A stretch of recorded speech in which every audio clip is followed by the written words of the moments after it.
We're here to bring a new type of news show. New insights, new styles, and new topics every day.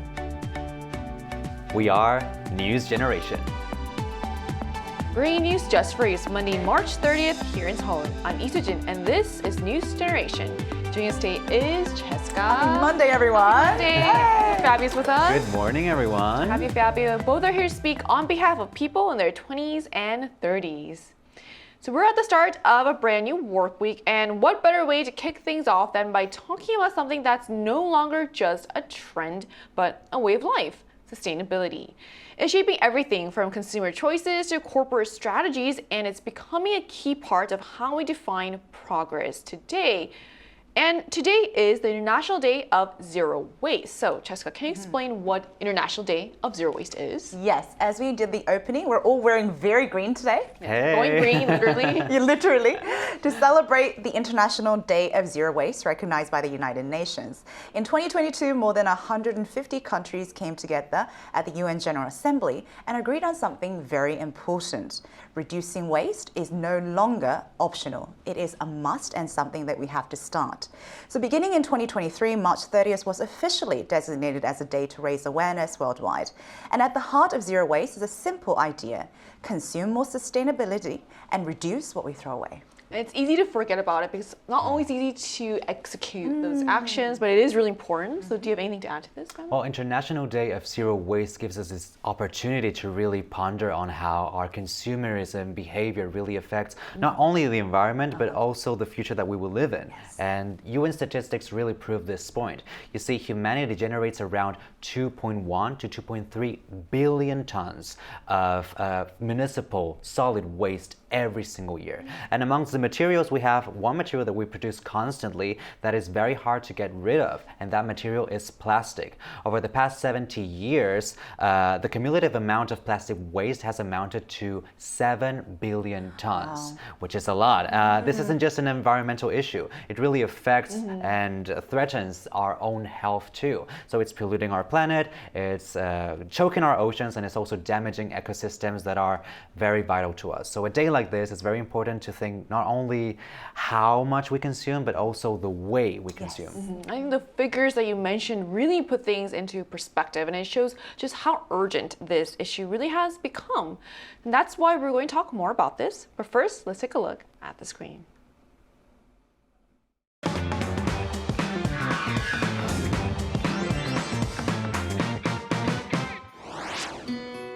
With worries over global warming intensifying, more people are waking up to the importance of protecting the planet.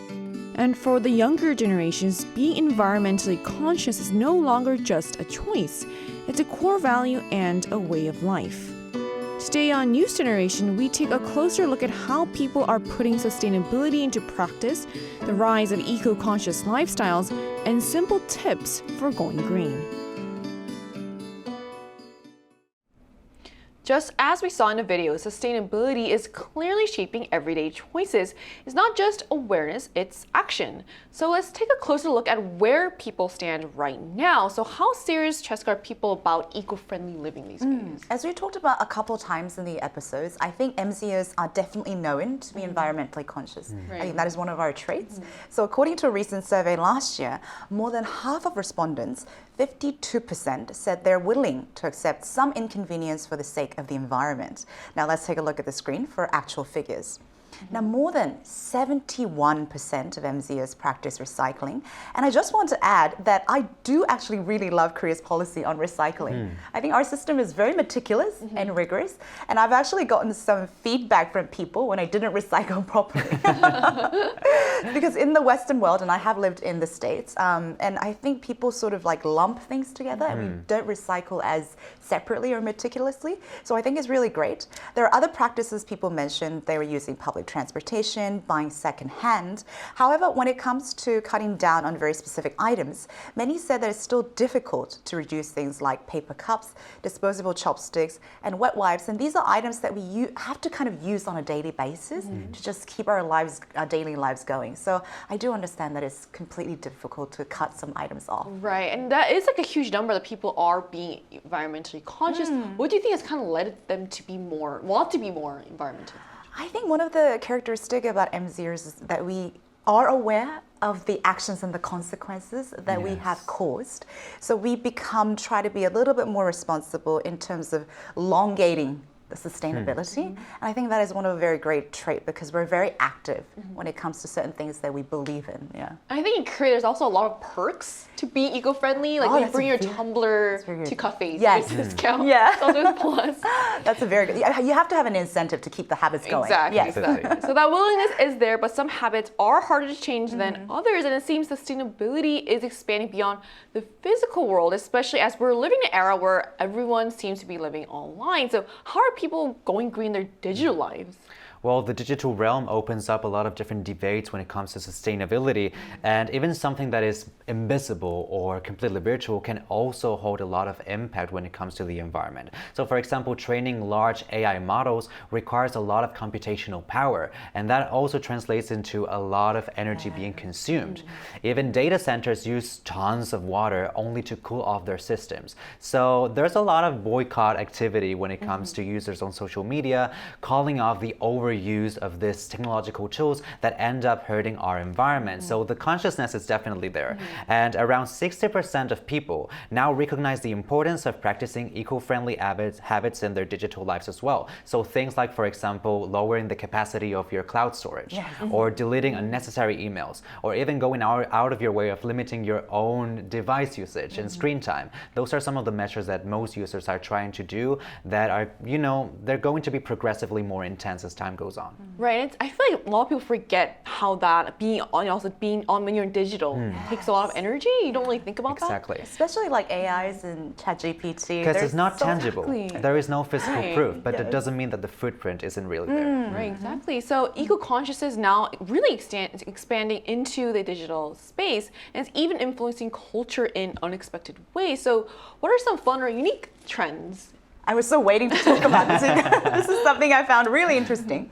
So, according to the UK-based newspaper The Guardian, younger generation are now placing as much importance on environmental awareness as they do on certain characteristics and criteria when it comes to finding potential partners. Oh. Okay, this is And love. interesting. I knew you would be interested Very in love. So the shift is when something is described using the term, quote, green flag. Have you all heard of this term? I guess it's a literal green. Yes, and I hope I am. Well, Fabio, you are walking green. We Well, are literally hopefully, all hopefully. repping green. But now let's take a look at the screen to what it actually means, not what Fabio hoped it means. Traditionally, a green flag refers to a very positive signal in a potential partner. Right. Something that indicates like emotional health or compatibility.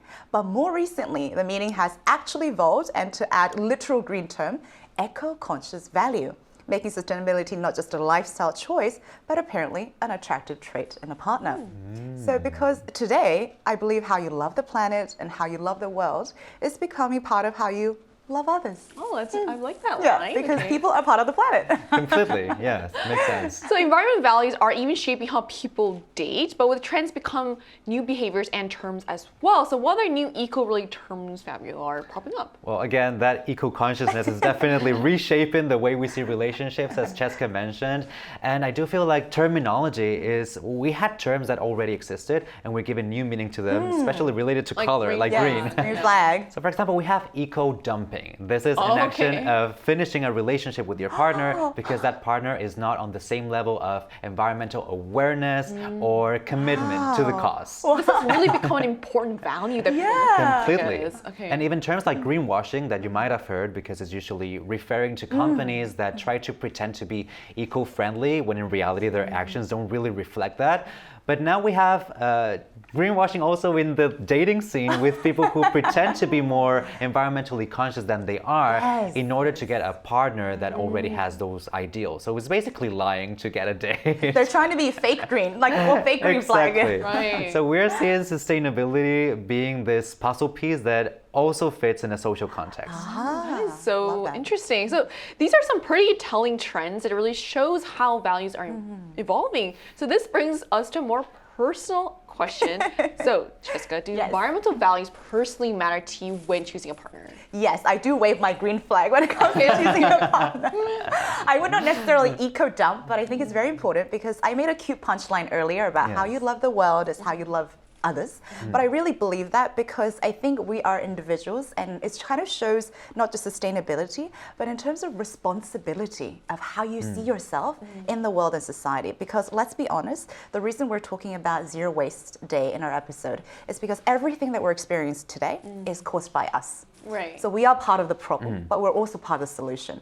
So how they react and see those things, I think shows how they see themselves in the society. So I would need a green flag. Right, and like we've talked about, there's so much awareness around being eco-friendly, and if someone's consciously making a choice to not be going green, it says a lot about their personality. Exactly, yes. What are your Thank thoughts you. on this? Well, nowadays, the dating scene is all about identifying green flags and red flags. That's true. So I think you're at the end of the day, it's all about having similar values with your partner, being on the same page. And I think environmentally being on the same page is going to be helpful too. In my case, I'm not going to be doing eco-dumping anytime soon, but I do feel like, you know what, to some extent, actions are going to be quite defining in that whole scenario. So for me, ideals and ideas are not going to be that groundbreaking when it comes to choosing or making a decision. But when your behavior is different and the way you live is different and it creates this disbalance, it can be a little bit tough. Yeah. Right, so that is a great point. It's really about how values show up in daily life. So we also wanted to hear directly from our viewers. So we ran a poll on the IDI News YouTube channel asking, could you date someone who has zero interest in environmental issues? And here's what the result showed. So majority, 58%, said it's not a big deal, suggesting that environmental values may not be a deal breaker in relationships for many. However, 30% said they would never date someone who lacks interest in such issues, while another 12% took it even further, saying they wouldn't even remain friends or acquaintances. So that's an interesting split. It seems while most people are willing to overlook environmental differences in relationships, a significant portion still sees it as a core value that can make or break not just dating, but even friendships. So we're going to hear another personal perspective on this, as we're going to be joined by a guest who creates content about nature. That conversation will take place right after the break, so don't go anywhere.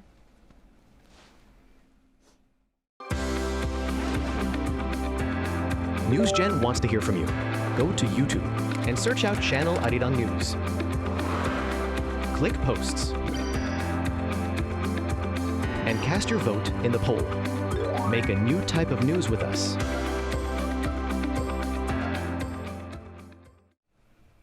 Joining us today is Mariel from Estonia, a content creator who shares the beauty of nature with her audience. So hello, thank you so much for connecting with us today. Hello. Hi.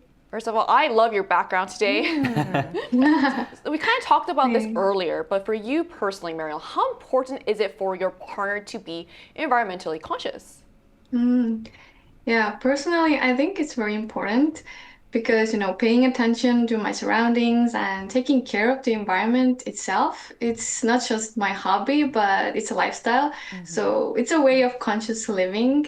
So I think it's very important for me to be able to have these conversations with my partner.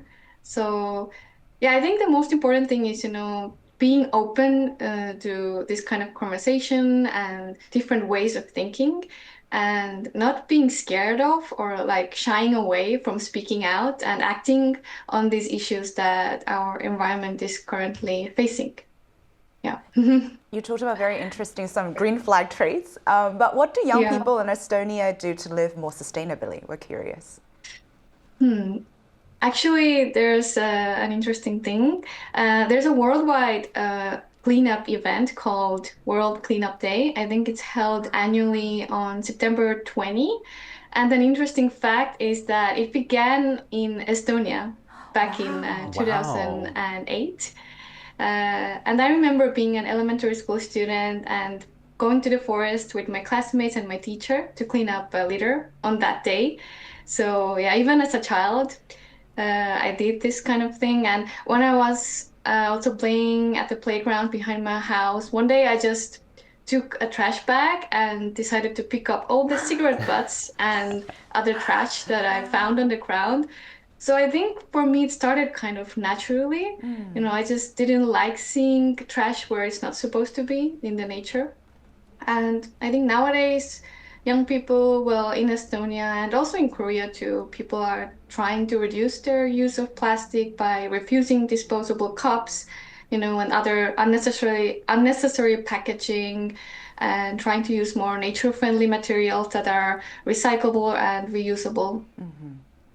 I love your natural commitment coming from your early years.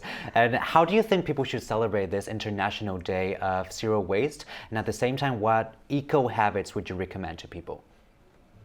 Yeah, I think the first thing that everyone should do is try to be more conscious about their consumption habits.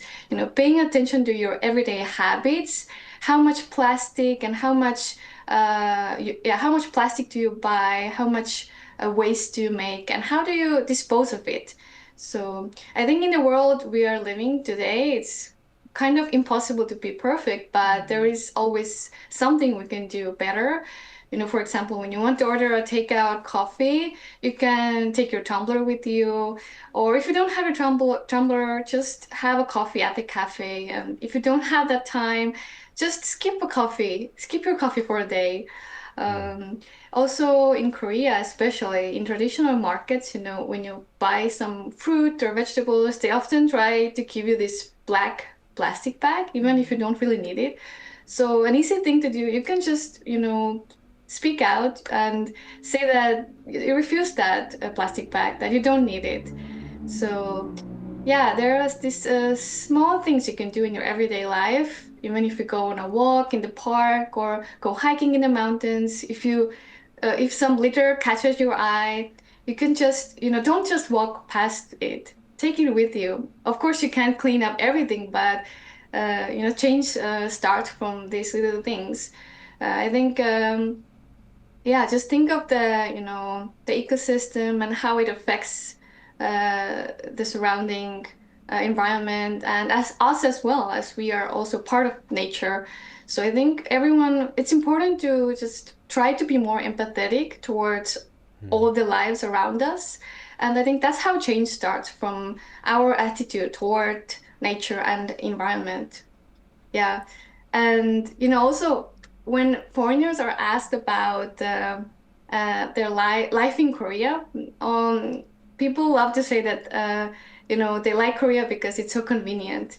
And I agree to it to some extent, but at the same time, personally, I kind of wish that it was a little bit less convenient, because, being environmentally conscious and having these habits, it kind of, it sometimes means that you need to feel a bit uncomfortable. But I don't think that inconvenience is a bad thing, actually. It pushes us to step out of our comfort zones and make an effort in our daily lives to live, try and make an effort to live more in harmony with the nature. And I think in the end, it's all about adapting to a different kind of lifestyle. And once we get used to it, I believe that it will become natural. Yeah. Right. So, going green feels daunting, but like you said, it really starts from small daily habits. So, yeah, thank you so much for joining us and sharing your insights with us today. Thank you. So we just heard from a nature content creator about eco-friendly dating, everyday actions in Estonia, and practical green habits. But in reality, it's not always easy to go fully zero waste. So how can zero waste be made more realistic in everyday life? So to make it really brief, I think our interviewer summed it perfectly. Yes. You can't go absolutely zero. There can't be absolute perfection. So I think we should go low and slow, as Fabio will talk about. So low waste, choosing different options, like carrying a reusable bag, maybe taking some time off from driving your car, to using public transportations. Rather than aiming for zero, low waste is really about consistency and more frequency, finding practical ways to reduce everyday waste. And I think that's one of the ways to do it, yeah. These are really good points. So what are some other ways that people are approaching sustainability? Well, I think Jessica framed it pretty much perfectly. You cannot avoid the overconsumption pace that we have right now in society. So because of that, it's all about making good investments. Consistency is key, but a lot of people are choosing to avoid overconsumption or consumption, as during the interview we mentioned, getting a plastic bag for vegetables you don't need. When you don't need these products or this consumption methodologies, then you can find balance and make better investments. Yeah, and that's also very important. So, and I really like that idea. So be more intentional with what we buy and use. And for many people, keeping it simple is key to staying consistent. So any easy or enjoyable tips for going green? Oh, there's so many, but definitely incorporating into the life. So from something as carrying like a reusable cup or saying no to things, just we talked about, like extra utensils, but I think doing some activities, fun activities is something really cool too, like plugging. Ooh, that's a good one. Yeah, when you go run and hiking and you actually pick up the trash, I did it a couple of weeks ago, and you physically and visibly and tangibly see how much waste is on the streets. And I think that makes you a bit more environmentally not only conscious, but physically aware of seeing things on the street. So I think these are some of the little small steps that you can take. That is so inspirational, by the way. I'm trying that next time. We should do it. Yeah. Making it into an activity they can do with other people is also really meaningful Yes, as well. yes. So what are some other maybe eco-friendly events that people can take part of? Well, we have Earth Hour that is organized by World Wildlife Fund, and it's a global movement for individuals and communities to dedicate 1 hour of their lives to the Earth. This year in 2026, it took place on March 28th from 8:30 p.m. to 9:30 p.m. And during that hour, people from around the world turn off their devices or non-essential lights as a symbolic way to show respect. I think that's a great idea, especially in times like this where people are so concerned about energy prices, especially. Exactly. So sustainability begins with awareness, but it's our everyday actions that truly make a difference. And as we've seen, it's not about perfection, but about making consistent and mindful choices. And a greener future really starts with the decisions that we make today. And that brings us to the end of today's episode of News Generation. But News Gen will be back tomorrow at 10:30 a.m. Korea time with more stories and discussions. A big thanks to Cheska. Pleasure's always mine. Thank you. And also Fabio. Thank you for recycling with me. And to our viewers, thank you so much for watching. Hopefully today will be a little greener and a little less wasteful. We are News Generation.